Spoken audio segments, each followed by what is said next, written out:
Hello, everybody. Thanks for tuning in. Um, Tonight, our video that we're doing, basically what we're going to do is a Q&A. We'll probably talk about some other retic related stuff in between all the questions and answering and whatnot. So that being said, we're going to wait till the room fills up and people have some questions for us.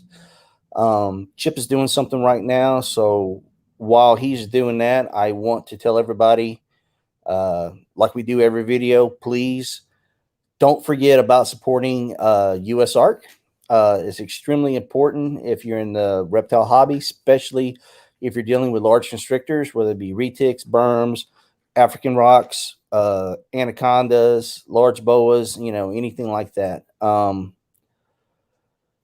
Donate, become a member. If you're at a show and you see a US Arc table, by all means, buy a bumper sticker, buy a shirt, donate $1 if you can, if you're able to do it, and spread the word. That's all we have right now fighting for us, so it's definitely needed, and the fight will definitely continue. So what else? I want to thank everybody for the support. Thank you for all our subscribers and everything. Please, if we have new people, subscribe, leave a comment, whether you liked it, you don't like it, things you want to hear us talk about. Hit the bell so you're notified, all that good stuff. And like I said, we truly appreciate all the support that we have so far. And moving forward, when Chip gets back, like I said before, people start asking questions and stuff like that, we're going to talk about some retic related things. I think we're going to talk about what's up, Chip?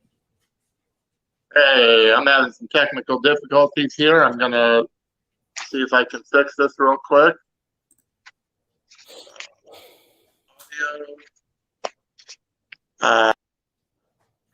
Damn it. Andy's gone, guys. What in the hell?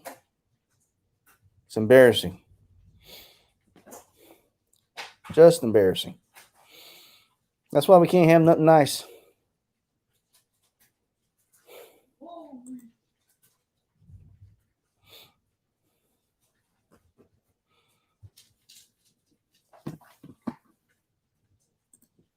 How's it going? Now I'm back.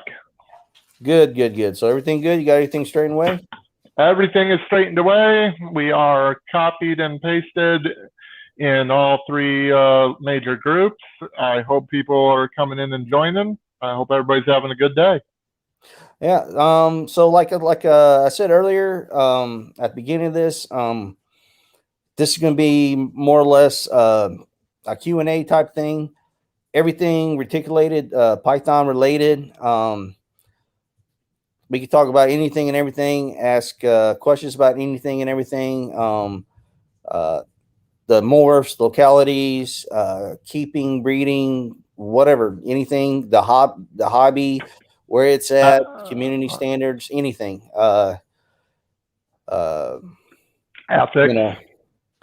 So, but outside of that, I think what we're going to do until people start coming in and start asking questions and whatnot, if they do ask any questions, I mean, who knows, maybe may not have anybody do that. It is what it is. Chip, what do you want to talk about, bud? Well, I thought you were going to start off, Mr. James. Well, hell, I've been talking for the last almost 5 minutes. Well, you just were talking about the US Arc stuff, so we can go in on that. I still pretty disheartened in all the groups lately, not seeing people still talking about what's going on here. We still have a lot of legislature going through. This is far from over. It's going to get down to the wire. We still need to be talking about it. We still need to be doing stuff about it. I have not seen at all people really pushing that, and that's really disappointing. Yeah, we definitely can't wait something's actually happening to start talking about it. I think it's something we need to talk about in our groups, whether it be, if it's not daily, at least a couple of times a week, I would think. Because there's still people that are not becoming members, and by all means, you don't have to become a member. I don't know why you would not want to be a member, if you're if you're keeping anything. Um, the more members we have that, or the USARC has, the better off. And they need every cent. So even if you don't want to be a member for whatever reason, like I said, donate $1, anything. Like I said earlier, if you're at a show and you see with their table, if you're able to buy a T-shirt or a bumper sticker, or just give them the change that's in your pocket, every little bit helps. But yeah, we definitely need to, I think, talk about it more. Like I said, it comes across, which there's a lot of good people in our hobby. There really, really is a lot of good people. It may seem like some of the things we talk about is just negative and stuff like that, and I'm sorry it comes across that way. But I know there's a lot of good people in our hobby and stuff like that. Um, and I know a lot of people do support USARC, but there's still a lot of people that may not even know what it is. And unfortunately, I'm sure there's, and it's kind of sad, probably, sad that there's probably, still a lot of people don't even know really what's going on. You know, so, it's up to us to make sure that people understand what's going on and what they can do to, help out. Let's see. Jesse has a question. Do you know if anybody has tried changing temps or humidity or any test on eggs to see what science is behind eggs, as far as maybe males come from higher heat if you do this or that? Just a thought. There has been people Um, that do you? have had that. Yeah, I've heard this a lot. There's no true science behind it that is well documented, because that some wizards and and all crocodilians are uh, sex-based temperatures. Uh, like when alligator farms or certain people breeding alligators will try and keep their eggs at a certain temperature for male to female ratios, or in the wild down in the Everglades, if a gator lays in a certain area that's cooler, the whole clutch will probably be all female. If it's warmer, all male, et cetera, et cetera. But with retics, there's been no true science behind that. It's been documented. I know people that have incubated in the mid 80s for very long periods of time to 90, 91 on shorter periods of time, and they hatch quicker. The humidity thing's kind of hard to do, because if you are off in your humidity, your eggs can mold, your eggs can die, your eggs can dry out. There's a real sweet spot with humidity that you kind of have to hit no matter what. But on the temperature things, there's been no real things where people are like, wow, my clutch was all female, or my clutch was all male, or I was female heavy from this side of the incubator, because most people's incubators are all different. And so, of course, inside of an incubator, it's not going to be one consistent temperature everywhere, especially inside egg tubs, whether you have vermiculite or perlite or grates or just water-based or standing or whatever. So that would have to be something that is watched. Maternal incubation, the temperature variance all over is different, because the snake's controlling the temperature, but the internal eggs might be warmer than the external eggs in the pile, and etc.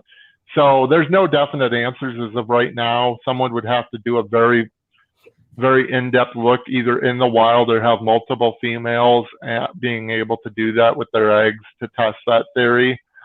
But no definitive answers as of right now on whether temperature really is an influence on sex. Right. I've never really heard of anything like that when it comes to retics and stuff. Uh, so tip wise, humidity wise, like I said, never heard of anything. I don't know of anybody personally that has ever tested any of that out.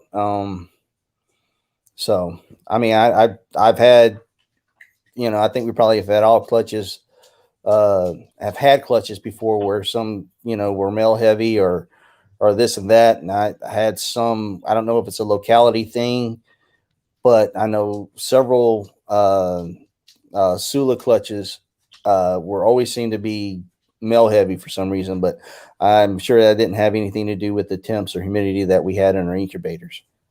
So I definitely have heard on the Sula stuff that male heavy is very common in that.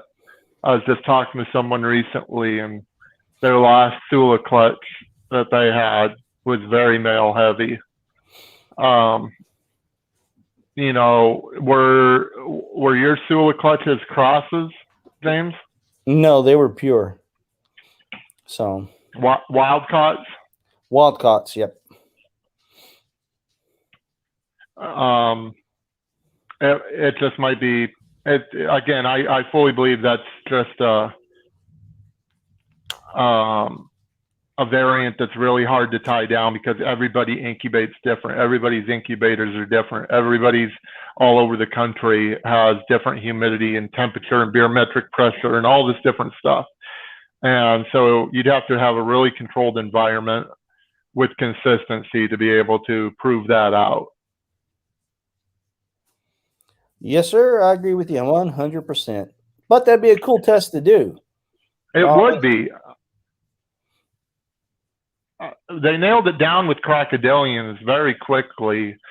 But of course, there was a conservation effort with crocodilians, so a lot of scientific research went into that.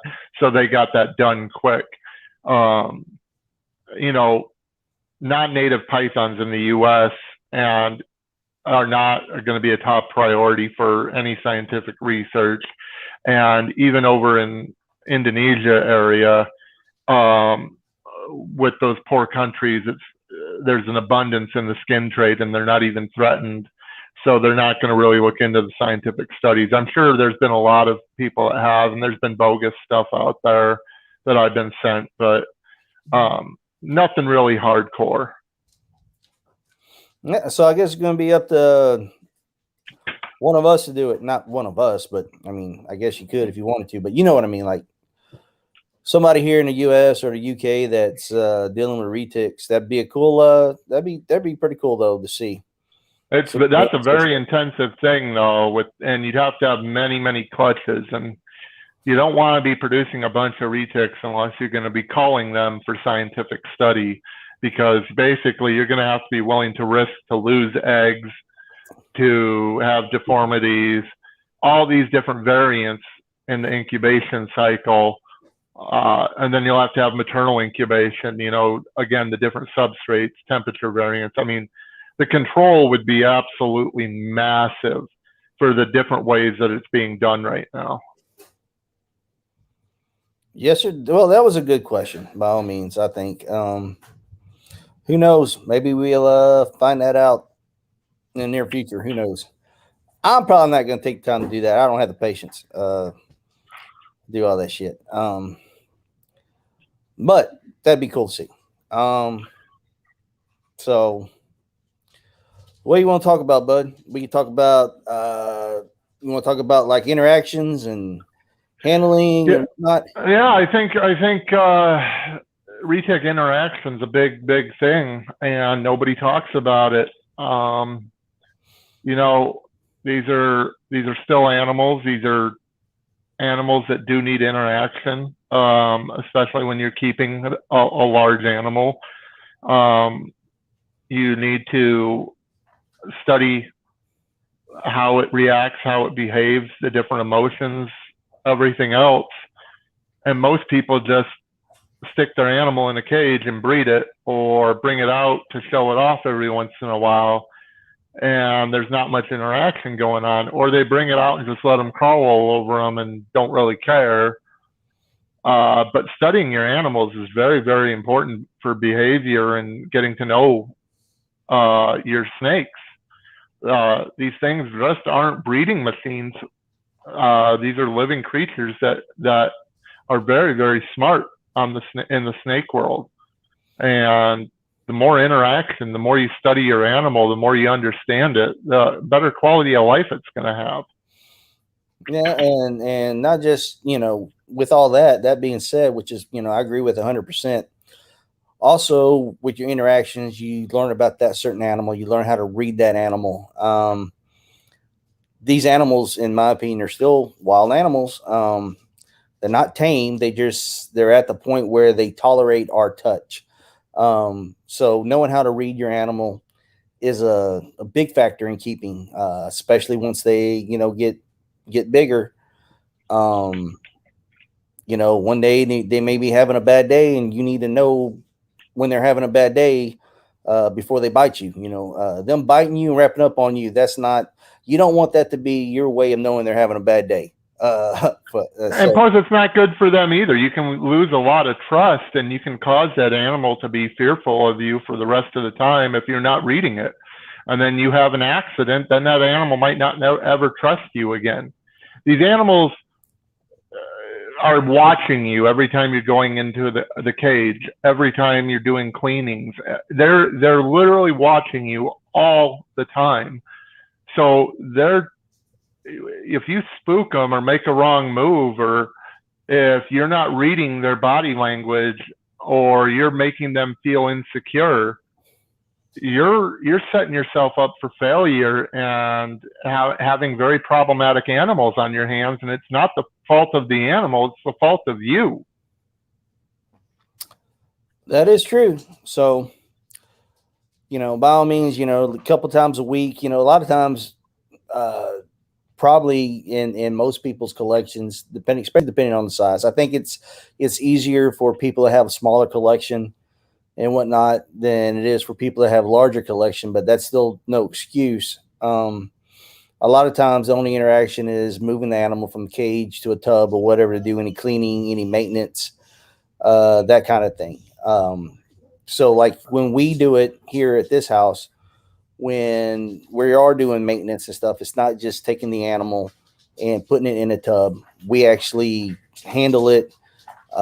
Usually that's a lot of times that's when we're taking pictures and stuff like that. So my oldest boy, he helps out a great deal. He really, really loves the animals out there, and he loves learning about them. So he's always holding them and whatnot, and we're taking pictures. We don't post too much, but we're always doing stuff with them.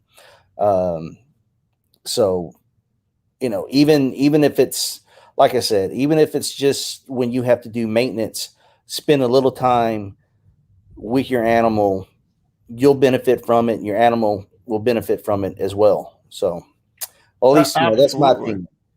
So, well, absolutely. I mean, I've got a pretty large collection here, and I don't just have retics, but that's a majority of what I have, and I have very, very large animals.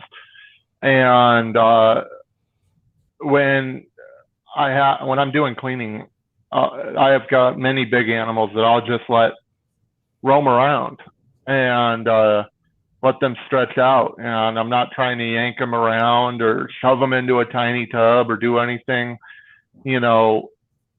It's good to let them know that you're their friend. Friend, I put friend in quotes because obviously it's an animal, it doesn't know that. So basically that you're not a threat to them. You don't pose anything. That, listen, you're coming out of your enclosure or cage or wherever, I'm cleaning it. We can do things, we can interact with them, let them crawl all over us, just have good positive interaction. Like when you have your dog in your living room, dog comes up, lays on your lap, dog walks around, eats food, dog sniffs things, dogs play. With these big animals that have pretty good sense of their surroundings, it's very similar, but you need to learn and study your animal and read the behaviors, because if you do something that frightens them, it doesn't matter if you got a snake that's bigger than you. That snake still feels threatened and scared. Even if that snake can overpower you, it still has a fear. And so you need to be very cautious and conscious of what you're doing with that animal. And I just like to add, and touch on like the dog thing. The thing about it is like of course we all know that these are not like our dogs. So handling them and the interaction and learning how to read your animal is so important because they're not, if they're wagging their tail, that usually means something. They're not wagging their tail like a dog because they're happy to see us. Right. You're not going to see, what I mean? They're not going to smile at you or anything like that. So, the interaction helps you understand your animal, and it helps your animal understand that you're not trying to hurt it, that kind of thing. So it's extremely important. In my opinion, it's extremely important. At the end of the day, people do whatever they want to do with their animals. But I feel strongly that uh, it's better for you and the animal if you have some type of interaction outside of just moving the snake from one cage to a next or cage to a tub just to clean it, So And in my personal opinion, and I'm very outspoken.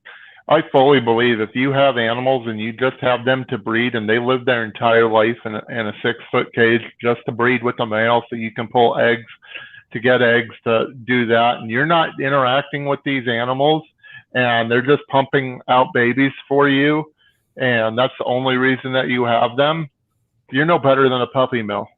It's animal cruelty. Why have the animal? Why not enjoy the animal? If you're sitting in a cage and you're not doing anything but breeding it and just having it to make the next more for whatever, then you're a bad person, hands down. I don't care. I hate people that own an animal and don't do a thing with it but breed it.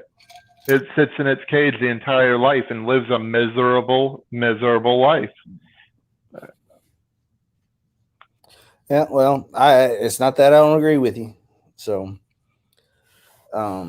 whether you're breeding or not, I think that the interaction, even if you are a breeder, you know, it's good for them. It's good for them. It's good for you. I mean, there's a reason why we fell in love with these animals in the first place, and whether it's a baby, especially if it's a full grown, having interaction with something that big is pretty damn cool.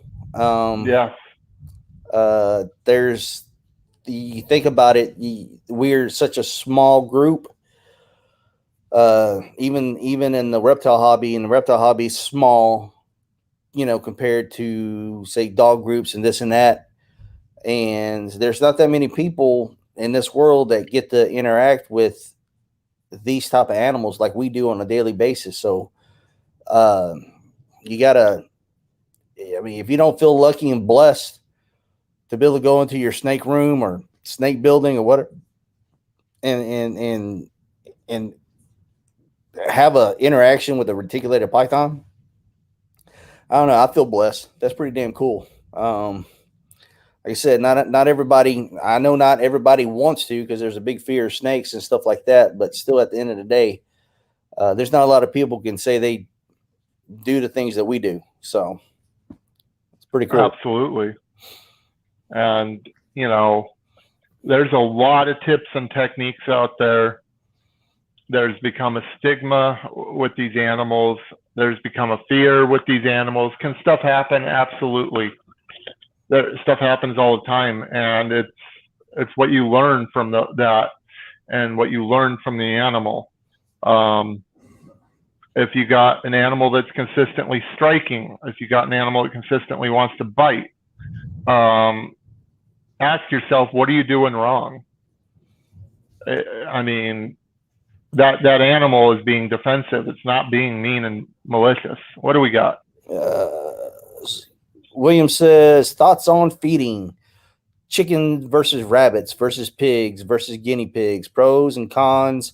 In your experience, anything wrong with not offering a variety? Nothing wrong with offering a variety. Absolutely nothing.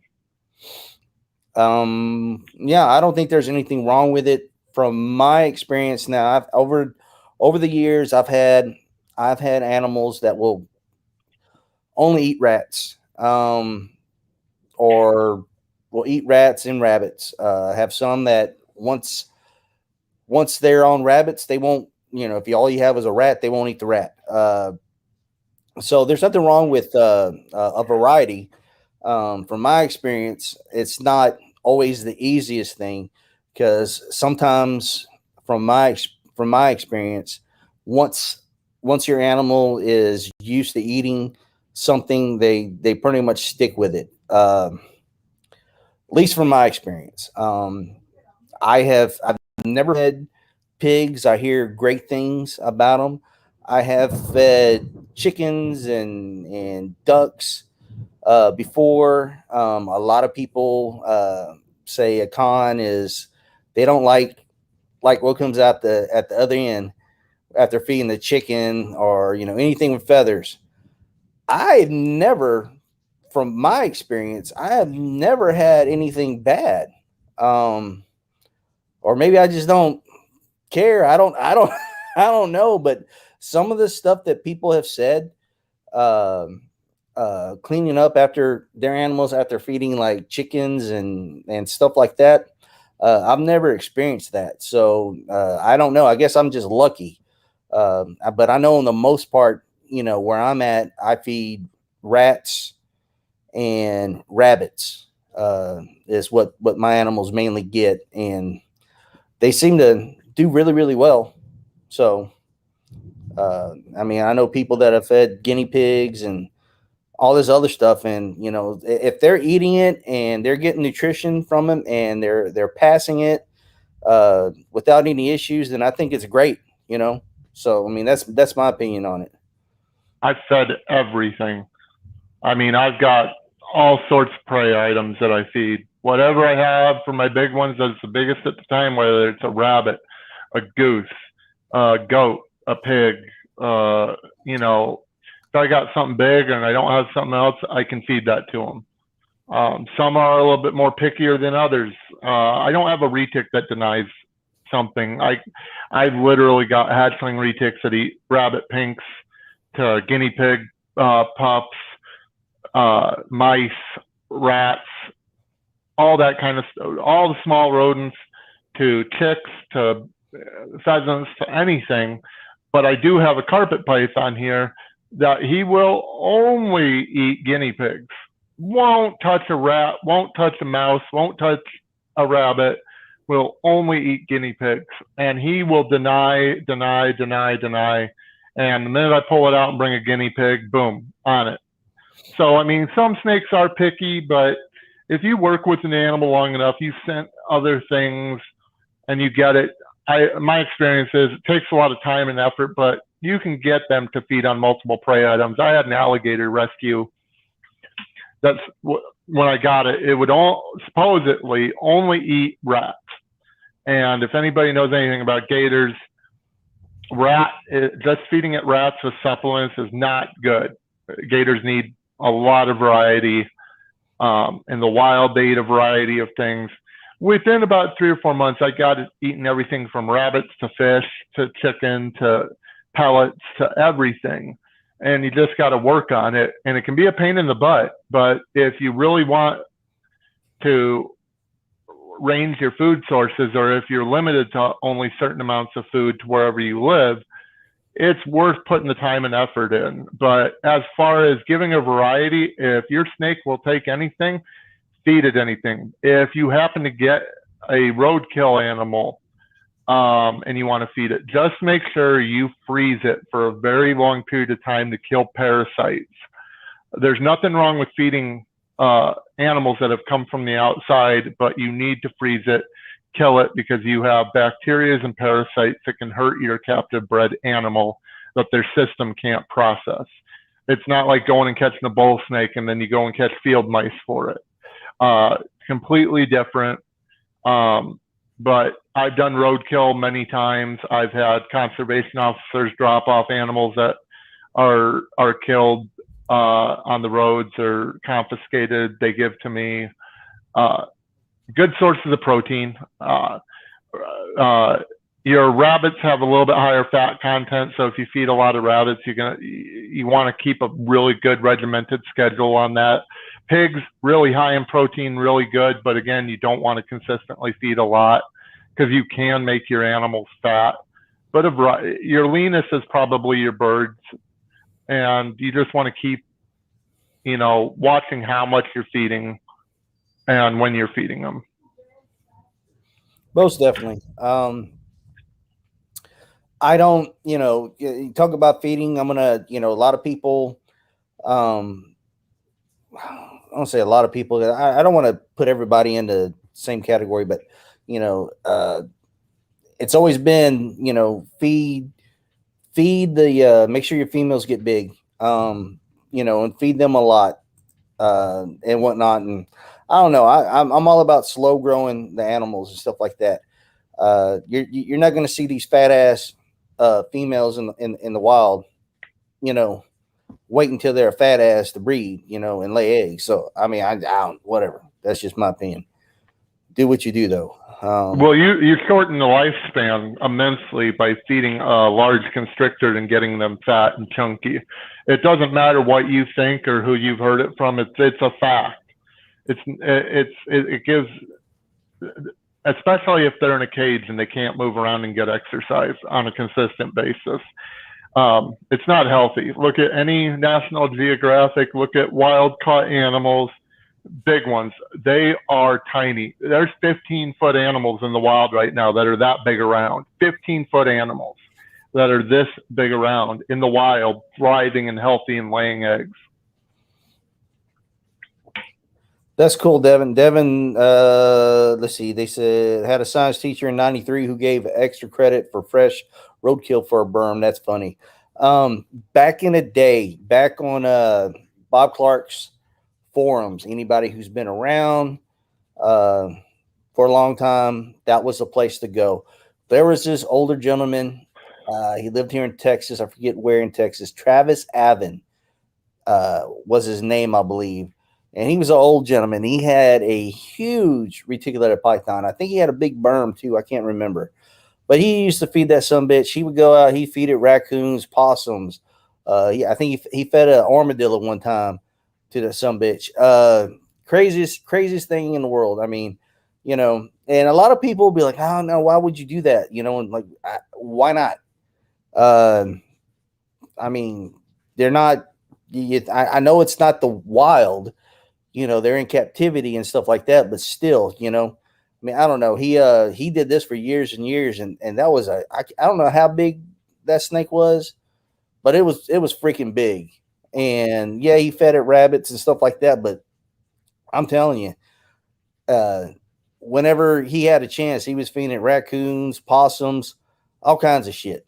Roadkill would do the same thing. Roadkill, if it was fresh roadkill, not shit that's been there forever, but like fresh roadkill, he'd get it and he'd feed it to that damn snake. Yeah. So. But again, that's not recommended nowadays. Feed your roadkill, but freeze it first. You want to make sure all of that, because there's a lot of parasites out there. I can't wait to hear the feedback on this shit. They said feed roadkill. I can't wait for this shit. God damn it.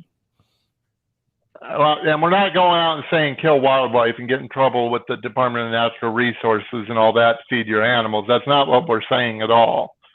If you have a trapper's license, by all means, that's a way to do it, but do that legally. You don't want to be doing anything stupid. There's so many people, so many places that are actually, breeding rodents and whatnot, for the exotic trade. So, yeah. Yeah. Frozen rodents, people. Fucking chips. God damn it. Yeah. So it's good. Bottom line is, it's good to give a variety. If your snake will take a variety, give it a variety. There's no downside to it. It's poop. We all got to clean poop. Poop comes out in many different ways. Poop. Yep, some stinkier than others. So it's however you want to deal with it. But there's nothing wrong with feeding a variety to your animals. It's probably best. I mean, in all reality, if you're able to do it, if your animal will eat a variety, that's probably the best for it. I mean, you hear it, through, for all kinds of things. Your dogs, other, everything, just like us, eating a variety, of stuff, eat your veggies. And I'm not saying to go get some asparagus and give it to your fucking retic. That's not, I'm just saying a variety. All right. I'm not fucking now. They're saying feed asparagus and roadkill. Shit, I can hear it now. Jesus Christ. God damn it. Five-course meal. Yeah. No, everything. People have gotten so narrow-minded in the past 10 years. I see it on the forums or on the groups all the time. Very, very, very narrow-minded. That you feed this, you only do this, you only do that, and you got to remember when we back in the early 90s and stuff like that, when people didn't have all the information access, we improvised a lot. There wasn't a Rodent Pro or a Mice Direct or whatever, and we would go to farm auctions, or we'd find a 4-H club, and we would buy meat rabbits or meat rodents, or go to the pet store and have to buy mice and all this other stuff. But we were given varieties for what we could get our hands on at the time. Stuff wasn't readily available, so you had to fucking pick and choose what you were doing. And so there's always been a variety and stuff. And with these animals, they come from a place where there's a variety of prey items. And that's why you can feed retics birds, and they love birds because they're picking birds out of the trees, or they're ground-dwelling rodents, stuff like that. In the wild, they're opportunistic. If something comes for a drink at a watering hole, they're grabbing it. But interaction at home and feeding and everything else, it's something that you want to stimulate your animal. You don't want this to be just a giant lump that you're stuffing full of food all the time to see how big you can get it, or to see how quick you can get it to breed. But be mindful of how you're feeding the animal. Get on a good schedule, or watch the animal. Some animals will just tell you when they're hungry, and then they'll go off food. And so you can feed them accordingly to that. Or you can have an animal that just wants to eat all the time. If you've got an animal that wants to eat all the time, you got to be careful, because you can make it fat real quick. And so you keep it regimented, and just watch the behavior and watch the growth rates and stuff like that.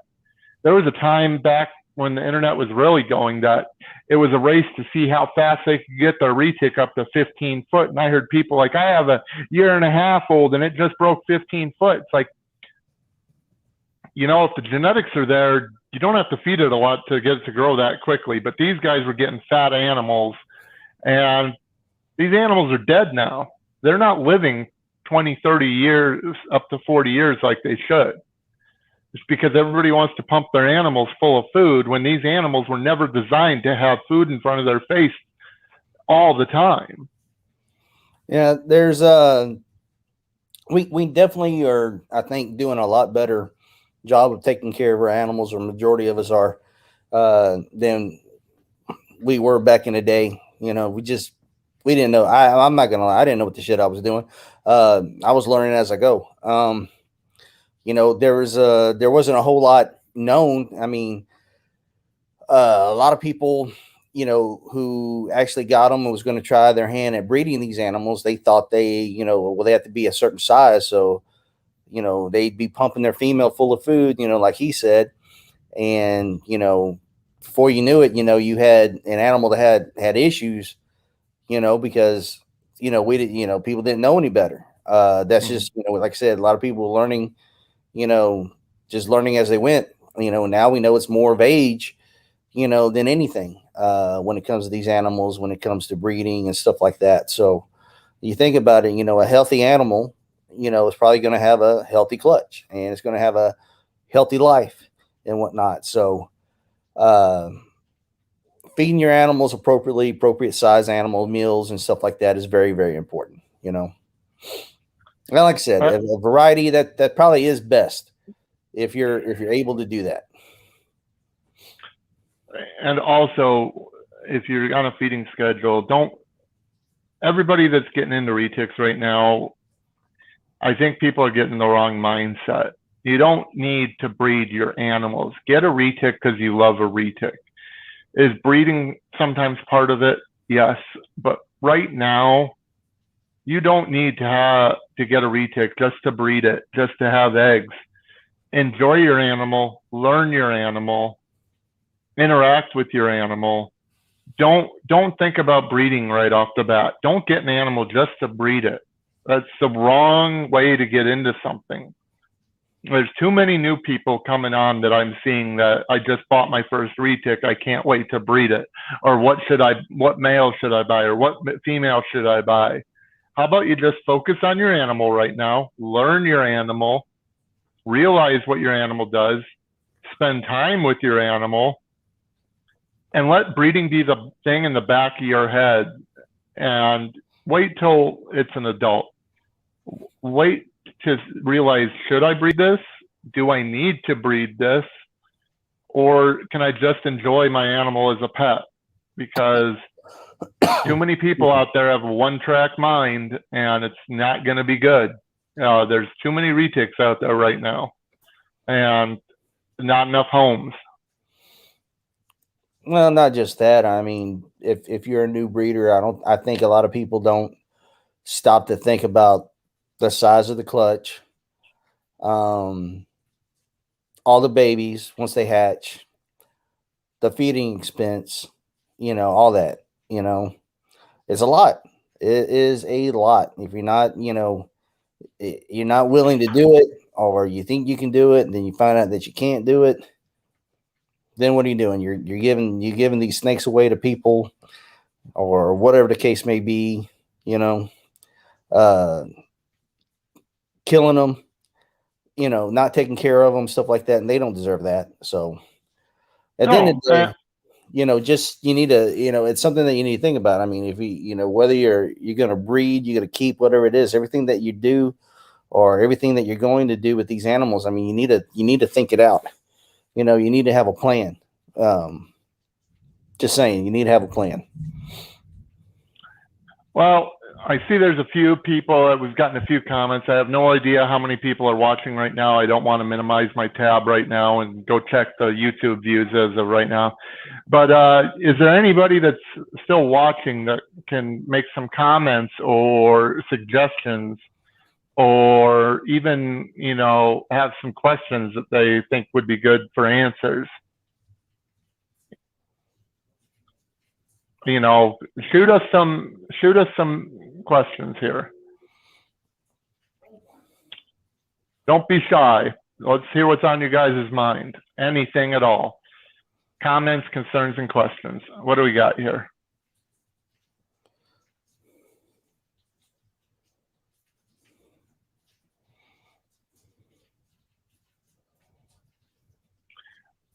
I'm in a hurry to breed her when I'm ready. I think you meant I'm not in a hurry to breed her. Yeah, that's what he meant. Yeah. Yeah.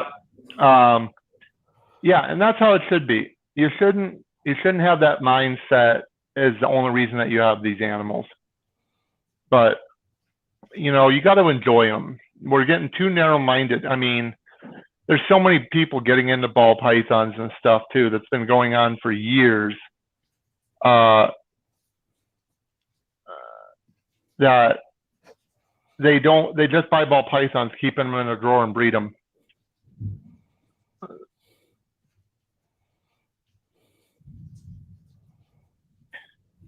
Well, yeah, there's so many different respiratory infections out there, and each one needs to be treated differently. Also, there's some snakes that have allergies. There's some snakes that will randomly hack up a loogie like you will.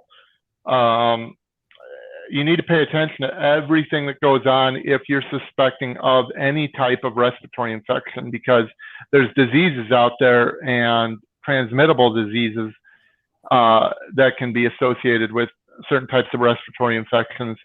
A general respiratory infection from humidity and heat issues is easily corrected without a vet's visit if you know what you're doing. I don't like giving advice, especially nowadays, on how to treat any type of respiratory infections. You should see a very reputable vet and get a culture done to see what exactly you're dealing with. If it comes back to a basic, just obligatory upper respiratory infection, you can treat that without medicine or stress on the animal by taking it home and doing certain procedures right there in your house. But if it's something more serious or more advanced, there's medications and stuff that you're going to need to treat your animals with. That's a big thing that I see in the forums now. We've got a lot of infectious disease out there right now going through collections that you have to be very careful about. But again, that's reading your animal, knowing your animal, your quarantine procedures, your cleaning procedures, your humidity and temperature procedures. But if you have a suspicion that your snake has respiratory infection for any type, whether it's good, bad, or ugly, get it to a vet, get it to a reputable vet, get an immediate culture done, swabs, even blood work, see what you're working with. Then you can come in and ask your questions if it's something minor. But I do not like to do that, because if someone's watching and not commenting, or someone sees something and they hear me give advice and they have something more serious and they try that and their snake ends up dead, I feel bad. So get it to a vet. I've dealt with many different types of respiratory infections. Vet care is necessary on some of them. Some of them it is not. What do we got?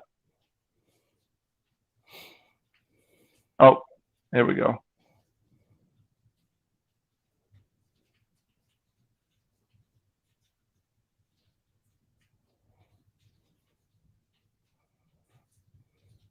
What was Devin's? Is feeding two big females that are together a lot at the same time okay? I try to avoid it, but so let's see, Devin. So you're asking, okay, see, is feeding two big females that are together a lot at the same time okay? I don't think you should. Why are they together? Meaning that you they're together, meaning that you have them in the same cage together, or I mean that's what I assume you're meaning, that you're saying. Even though that they're both females, I personally I think it's best that they each have their own enclosure, and you should feed them separately. I that's my opinion. There's too many things that could happen. Uh, I have seen people feed. Now I've only seen this with smaller animals, but if it can happen with smaller animals, it could happen with bigger animals. I have seen where people they had hatchlings, or not hatchlings, but smaller, babies, uh, in the same enclosure, and fed multiple animals at the same time. And I have seen other animals, other retics, go to one of the animals and like coil up where the mouse is, where the rat is in their belly. I don't know if I'm making any sense. Oh, you are. But anyhow, so no, I would say no. That's not a very good idea, at all. It's safer for both animals and everything like that, for them to be have their own enclosure and feed them separately. That's best practice. I kind of agree with what James says. Most people don't have walk-in vivariums or walk-in rooms where they have big enough where you can sit there and walk around a room and have retics in. That might be an okay situation. But most people have cages. And if you've got two animals in a cage and you're feeding them in the cage, disaster can happen real quick, especially if you've not worked with your animals enough, especially if you don't have behavior. You don't want to take the risk. It's just a risky situation. Cages are designed for one animal and one animal only. Don't take the risk. It's not a good idea. Okay. Well, Devin also says that they don't eat the same items. That doesn't really matter at all. No. Because once your animal's in feed mode, until it's out of feed mode, if you give it something to eat, another prey item is probably going to take it. So that being said, so you feed one animal chicken, the other animal a rabbit. Okay, great. If they're still hungry, still in feed mode, something can happen. They can still smell that animal on you know that prey item on that animal. So I suggest that it doesn't matter that you're feeding them something different, that you shouldn't do it. So that's my opinion. Too many things could happen, I think. So what are you saying? So they're not in a cage, they're in a room. It also depends on how big the room is. You got to realize that these, yeah, that's what I meant. I should have clarified when I said room. Bedroom size with two smaller animals, and they've already chose their certain spots. That probably will be okay. And it's got to be fully decked out, you know, and that they've been living like that for a while. Cages, absolutely not. Smaller walk-in rooms, not okay. Again, just like James said, if these animals didn't grow up together, if they were not cohab together and everything else, stuff can just go bad. And it might be going good for you right now, but it only takes one time, one mistake, one mishap. I don't suggest it. And the bigger they get, the worse it is. And then you can get a misdirected food response at that too. Right. And I want to add to this, you know, like you touch on what Chip just said, that everything may be going fine now, but it only takes one time. At the end of the day, they're your animals. You spent the money. Dude, I'm not going to tell you what to do. I will give advice. But literally, like Chip said, it only takes one time, and so many through the years, people are doing things that are, I will say, not really the greatest thing to do. And it's always, well, it hasn't happened now, or you know, they seem fine. That's always something that is said. And but that being said, even though right now everything is fine and everything seems to be okay, things have happened in the past to others that are documented and that we all know, that people have done the same things and bad things have happened. So it's literally it's your choice. You know, it's a chance you're going to take. You know, so uh, you can either keep doing what you're doing, and hopefully everything will be fine. All will be well, and you know, probably will be. Or take the advice, understand that we have seen things happen, and we know for a fact that things have happened to other people with their animals doing the same thing. So either, like I said, it's your choice, do what you do, or take the advice, take the warning for what it is, and you know, move forward. And I do agree with James on that. Well, I'm not trying to put you down, bud, and I don't know how big your room is, and I don't know who you are. I'm just telling you the room size, and you can tell me till you're blue in the face. It's all just hear what we're saying If it's working for you, good job. I hope the best for you. The room size needs to be considerably big, so they have their own territories. But anybody listening that just has cages and is cohabiting animals, absolutely not. Absolutely terrible. Can lead to drastic situations. Room is the only way to go if that's what you're going to do, and it needs to be a pretty large walk-in room, bedroom size or bigger. And I read your comment that you raise them from hatchlings, and that's good. You knowing your animals and everything else. Just know that if it's not a pretty good sized room, that they can still, especially if they're really hungry, they're going to be looking for other food items and stuff can happen. Just a suggestion. If it's working for you, go for it, but be very mindful of what's going on with your animals.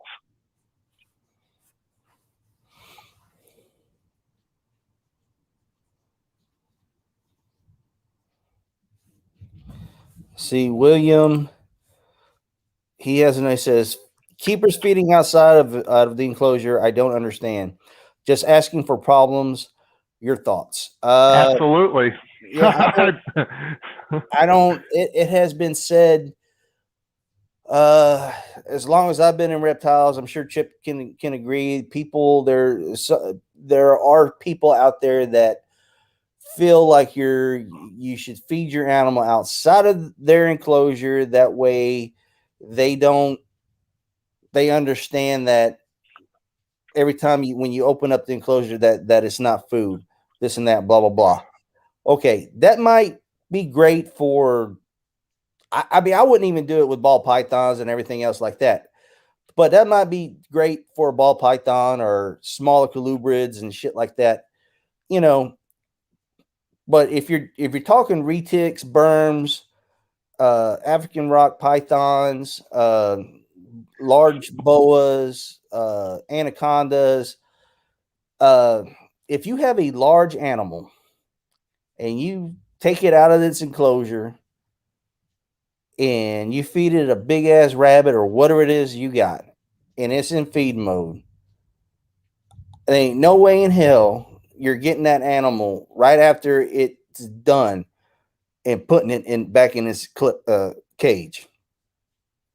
I don't want to hear it. I'm not saying you can't do it, but it's going to be risky, and you ain't going to be happy, and the animal's not going to be happy, and the animal's probably going to regurge. I mean, all kinds of shit, and I don't understand that. There's things. My opinion, I'm a firm believer. Me, you don't have to do it, but me, I believe in using hooks. I believe in hook training and whatnot. So yes, by all means, when I open the cage, they think that they're probably going to get fed, but with the use of my hook, I break that, and I'm able to reach in and grab the animals, and they're fine. There's not an animal in my snake room that I want to deal with, that I want to take out of their enclosure and feed them and then deal with it, trying to get it back in after feeding it. There's not one animal out there that I want to try doing that with. I mean, if it works for you, whatever. I just fuck that. Well, first off, that whole thing is back from the 70s, pet stores. And how it's hung on this long with all the information and YouTube channels there are out there for every type of snake. Every professional ball python breeder will tell you exactly what we're telling you. And same with colubrid keepers. It's actually really ignorant to do that. The last time I had to deal with that was about 4 years ago, and the person didn't want to hear it from me. And they only owned a boa constrictor, and I said, it's terrible that you're doing that. But that came from pet stores way back in the day. And there's so many different factors besides the danger factor. You got an animal that just took in a bunch of food. Now you're going to stress it out by trying not to get bit and getting it back in the enclosure. its stress hormones will skyrocket because a snake at its most vulnerable in the wild and in captivity is right after it's eaten. That is the most vulnerable. You can look up at that anywhere. They feel very insecure. And that's why, like, if they're out in the middle and they've eaten a big meal and a predator comes by, they regurgitate the meal and get out of there. So you don't want to put a stress on the animal. It's an unnecessary stress. Feeding in the enclosure is just fine. There's nothing wrong with it. James does hook. I can do it with my hands. I do a lot of stuff with my hands. I've done hook to calm them down, but there's no negatives whatsoever. If you're not smart enough to realize to not read your animal and stick your arm in there, and you're going to get bit because you're not doing it correctly, that's on you. But feeding in the enclosure is the best thing for the animal. They're in their space. They've eaten. They can relax. They can digest. They don't feel like they have to hide from anything. They're in the area that they know. Anybody that still does that is very shameful, and in this day and age should realize that you can feed it where it sleeps. I'm not calling anybody that does this a fuck dummy. I am. Or fucktarded. I am. But somebody else might call you a fuck dummy or fucktarded for doing that shit. Just saying. Don't listen to your pet store. I understand there's pet stores all around this country that sell bigger snakes as hatchlings and stuff, but unless there's a really good, reputable pet store, privately owned, most of your chain pet stores don't know what the hell they're talking about. And that's where this information comes from. You can go to Petco right now and get a care sheet, and it will tell you to feed outside of its enclosure. Get a feed box for it. Put it in the feed box, feed it, put it back in. It doesn't matter if you've got a corn snake or a retic. It's the same concept. These animals aren't supposed to be handled and moved around right after they've eaten. It's not good for them. It is very stressful. Please, people. I doubt anybody watching does that, but it's not smart. You got one bathroom in your home. Take your big retic, you put it in the bathtub, because I've seen this shit. You put it in the bathtub. You feed the rabbit to the snake in the goddamn bathtub. That way, if there's any blood and stuff like that, they can run it. Because I've seen this was years ago, and now they can't get the goddamn snake out of the bathroom because it's striking at them. Well, one, it's feed mode, just like Chip said. It's at its most vulnerable right now. And you just had a bunch of shit from Taco Bell. What are you going to do? It's your fault now that you shit your pants. It's your fault you shit yourself, and you're stressing the animal out. You're stressed. It's just a bad deal, people. All right? Don't feed outside the goddamn cage. Don't do that. That's just bad. It's gonna stress the animal. You're gonna be stressed. I don't know. I don't know. That's something right there on the just about anything. I'll be like, well, it's your animal. Do whatever. No, don't do that. Don't do that. I don't get it. I don't understand. Whoever come up with that shit never dealt with no wild caught fucking retics in their life. They ain't never dealt with don't do it, people. Well, since I randomly got kicked out and I'm back, I can't see most of the comments. So if anybody else can comment or a question or a concern or an opinion, pop it up. Let's hear it. Yeah, anything, retic related, anything about the hobby, whatever. If we have an answer, or we can, we'll do our best to answer it. Nothing is off limits. Well, speaking of that, or speaking of this, by all means, you can message us on Facebook if there's something that you want to, give us an idea, something to talk about. You can go to the Retic Exchange Facebook page, say something there. Um, even if you have questions or something like that, and you decide not to come in here and ask the question here, you can always ask us, outside of this. Yep. So, again, a couple things to touch on. We will have some guests coming up. We're working on some stuff right now. But by all means, if you guys have ideas, just like James said, shoot us some messages. We're trying to not just do lives in Retake Nation. We're trying to reach all the groups so everybody can see. Share it with your friends, talk to it, get family members subscribed, do whatever you can. Let's get this out there to where even non-snake owners can see it. We'll be doing more videos with animals here in the future. More tips and tricks. We got to stick on this US ARC stuff though. Don't be afraid if you're in these retic groups yourself. Don't just let James or me talk about it. Bring up the fact is, what's going on with US ARC. Share stuff from US ARC. Talk about it. Keep talking about it. Don't let this stuff die. Any groups that you're in, I don't care whether it's a gecko group or whatever, but if you're in the retic groups too, talk about it in there. Bring it up in a random post. Get people to see what you're typing. We want a bunch of people to keep talking about this because this isn't going away.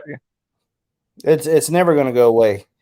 Whatever the big topic is in US ARC, if it gets fixed, there's going to be another one. So we can't get complacent and get to a point where we're like, oh, we're good now. No, we're never going to be good. It's just the way it is. We deal with stuff that people don't like.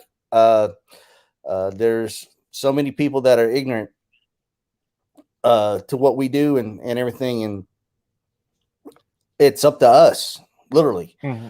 It's up to us to do what we can to help educate other people and try to make our community stronger and better. I do think it's I feel like when it comes to our community, and I'm just talking about like the large constrictor community, and that's not just retics, that's berms, African rock, large constrictors, that we should police ourselves more and that we should be a little bit stricter. But in this saying that, in the same breath, I feel like we need to come together and we need to help each other. So I don't know how to explain it. And I'm not sure, there's got to be a line somewhere where, yes, we want to help each other. We want to be positive, for everybody. If you're winning, everybody's winning. You know what I mean? If you're doing good, then everybody's doing good. But we also got to, at the same time, not be afraid to point out the bullshit, because unfortunately the bullshit is what they are watching and taking screenshots of and everything like that, and going to use it against us. I don't know. We got to be better. We got to be better. We got to help each other, and we should be there for one another. But at the same time, we shouldn't be scared about what others are going to think of us, and people should not be worried about, well, they're not going to spend any more money with us either. If you're reading stuff like that, if somebody's fucking up, we need to point it out. They could either get right and get on the same page, or they need to leave, in my opinion. Well, I have personally seen 3 horrific things this week alone, or this past week alone. In one of the groups, I won't name the group, guy posted bite pictures. His retic lit him up, and he vividly showed it. Even Facebook flagged it for graphic content, and he's sitting there talking about it. That's not good. That's not positive looking towards our hobby. Then we've got another guy in a separate group that is posting videos of him holding up dead goats dead rabbits, bloodied up, talking about how they're doing stuff. And I'm sorry, yes, it's a part of our hobby, and I realize that that's something that goes along with it. But right now, with all the laws we're fighting, it just takes a few people to take a screenshot and tugs at the bleeding heartstrings of everybody else in America of how disgusting that is. And they don't want these poor, cute creatures being killed to feed these horrible animals. Yeah, we got to be mindful of what we're doing. And I just dealt with this in North Dakota. And this is why when people don't think it's a big deal, I got screenshots of this. There's a lady that works for HSUS, and she's going around to all the pet groups, your dog and cat groups. And she's posting, it's kitten season. Watch out. There's people that own snakes that are adopting kittens and feeding them to their snakes. I'm literally dealing with this right now. I have got screenshots of her profile. We got it taken down in a few groups. She is citing old articles. I have found out she does work for HSUS, and she's getting people to go against snake keepers in many, many different groups all around this area, probably country. She's joining them and posting this stuff and starting a fear-mongering campaign. So if you don't think it's happening, it literally is happening right under your guys' noses. So we got to be smart about it, and it's not something to worry about it. We can't worry about it until it's here, because it is here.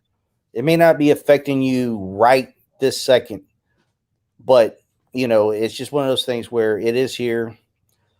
And like I said, join US Art. Try to educate people. We got to be smart about what we post. A lot of these things is part of what we do, but that doesn't mean that right now we have to show it, because like he said, somebody can take a picture, make a meme, do all this stuff, twist it around, and make it look 10 times worse than what it already is. And that's not good. That's not good for us. So we need to show the positivity of these animals, not the negative side of it. Positivity is the biggest thing with these animals right now. Positive interaction and education to show the world what we're doing so we do not lose our rights. Exactly. Anybody else, man? Got any more questions? Have any suggestions? Comments, concerns? Hear us yell at each other? Want to talk about somebody, something? How Texas is like behind everybody else in the country. Here we go again with this bullshit. Texas. Does anybody want to talk about pizza? Oh, here we go. No, we'll stick on the retic topics. So we'll give it another couple of minutes, see if anybody can comment. We're trying to smooth some stuff out with this. We're doing a little bit more with the channel, and with trying to get live linked up with different places. It's just some technical difficulties here and there. Busy schedules that we've got, different things going on with families. Oh, here we go. Yes, Louis. Lord. What? Yes.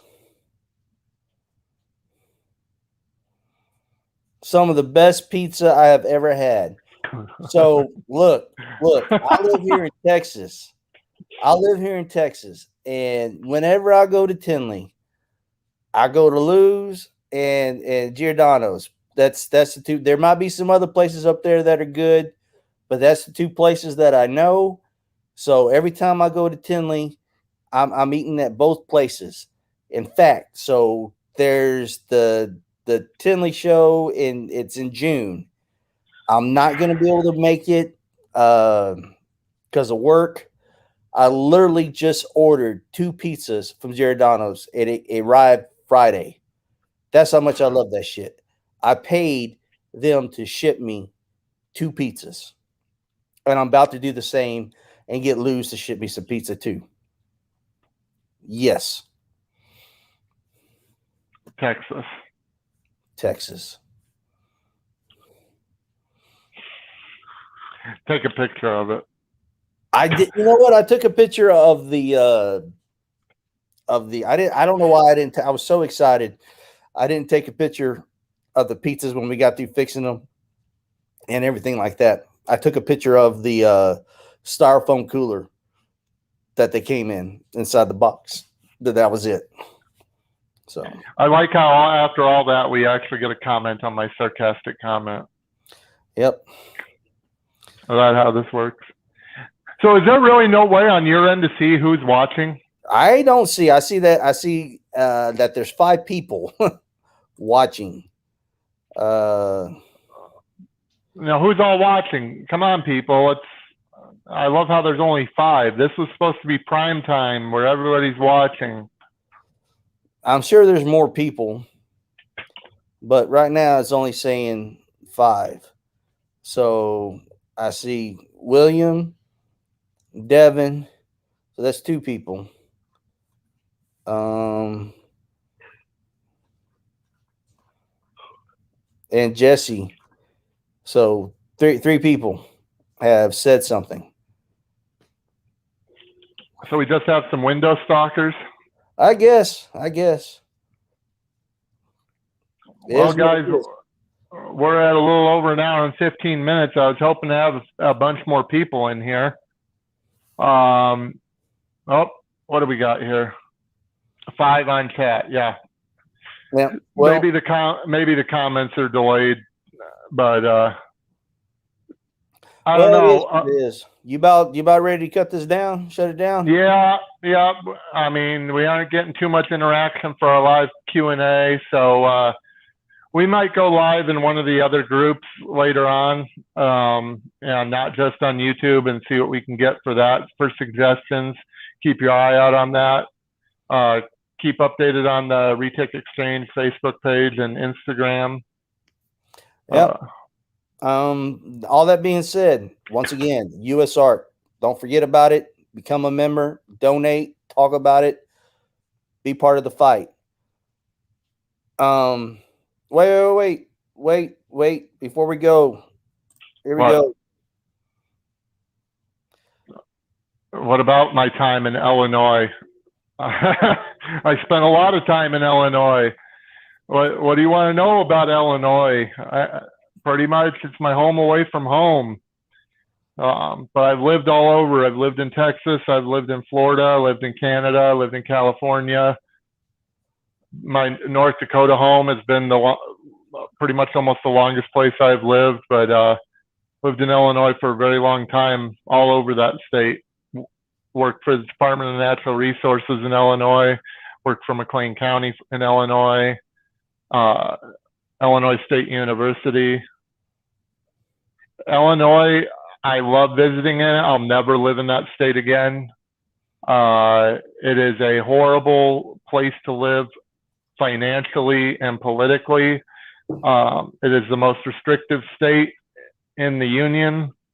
I miss it all the time because there's amazing wildlife there, great people, fun shows to go to. Reptile, where I lived, I was skips throw away from St. Louis, Indianapolis, Milwaukee, short drives to go to anywhere. But